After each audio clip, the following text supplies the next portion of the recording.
Jamais sans la grâce, une dévotion matinale qui vous connecte à la pensée de Dieu et vous donne la provision du ciel au quotidien.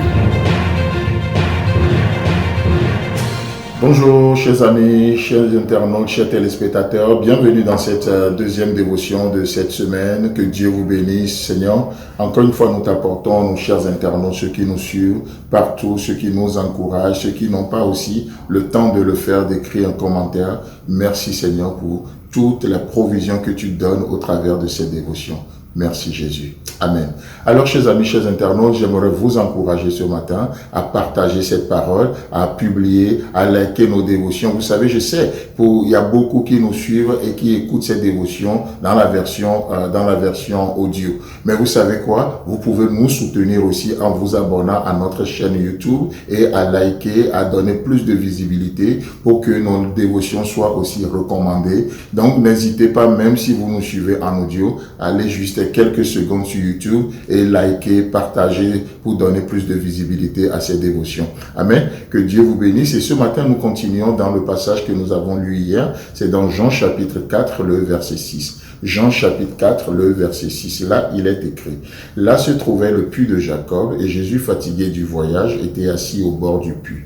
C'était environ la 6e heure. Amen.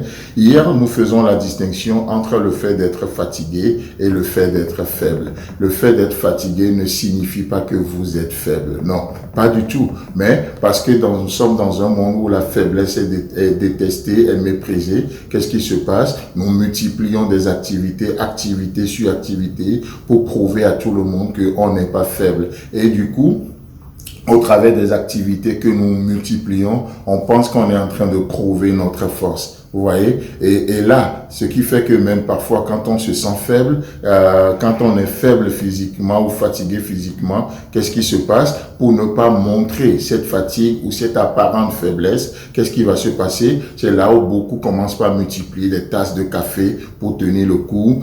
D'autres vont multiplier des vitamines sur vitamines pour tenir bon. Et d'autres vont jusqu'à prendre même certains produits qui sont toxiques pour l'organisme. Et le but, c'est quoi? C'est de prouver qu'on n'est pas fatigué, qu'on continue et on tient le coup. Vous voyez? Et c'est très, très, très dangereux pour l'organisme. Et donc, du coup, tout ceci, parce que les gens n'admettent pas leur fatigue. Ils n'admettent pas et ils oublient qu'il y a un lieu de prévu. Comme je l'annonçais hier, il y a un lieu que Dieu a prévu lorsque vous êtes fatigué. Lorsqu'il arrive que dans la marche, vous vous fatiguez, qu'est-ce qui se passe? Ce n'est pas de la faiblesse. Ne luttez pas contre cela. Donc Dieu a prévu un endroit pour les fatigués. Vous savez, nous voyons cet endroit dans Matthieu chapitre 11. Matthieu chapitre 11, le verset 28. Ce matin, je nous le lis dans la version Parole vivante. Matthieu chapitre 11, le verset 28. Là, regardez l'endroit que Dieu a prévu. Lorsque dans votre vie de foi, lorsque dans votre marche chrétienne, il arrive que vous êtes fatigué, peu importe la raison, que ce soit des gens qui vous fatiguent, que ce soit les activités qui vous fatiguent, que ce soit vous-même, peu importe, n'allez pas chercher le bouc émissaire ce matin. Non, mais vous faites le constat, vous êtes fatigué, alors il y a un endroit où vous pouvez trouver du repos. Là, il est écrit, c'est Jésus-Christ qui parle. Venez à moi, vous tous qui êtes fatigués et accablés, vous qui êtes déprimés parce que vous ployez sous un fardeau trop lourd, je vous donnerai du repos.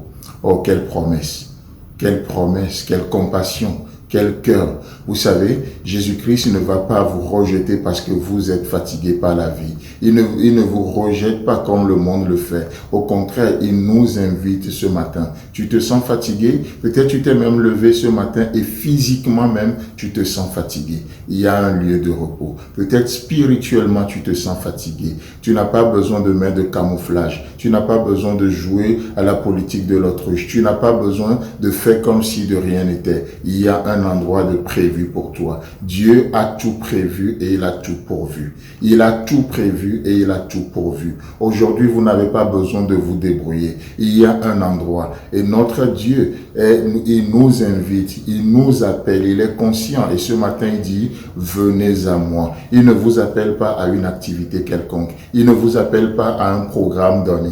Il ne vous appelle pas, non, il vous appelle à lui. Le lieu de repos, c'est lui. Le lieu de repos, c'est en lui. Le lieu de repos, c'est auprès de lui. Car auprès de lui se trouve eau, la source de la vie. Et par sa lumière, nous pouvons voir la lumière. Venez à moi, vous tous qui êtes fatigués et accablés, vous qui êtes déprimés parce que vous ployez sous un fardeau trop lourd. Regardez la promesse et je vous donnerai du repos.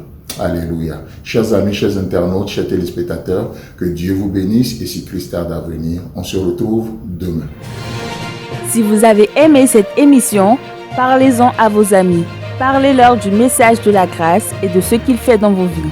Pour un sujet de prière, une question ou pour devenir partenaire, contactez-nous au 00229 94 75 80 20. Que Dieu vous bénisse et à la prochaine. En attendant, pensez avec Dieu.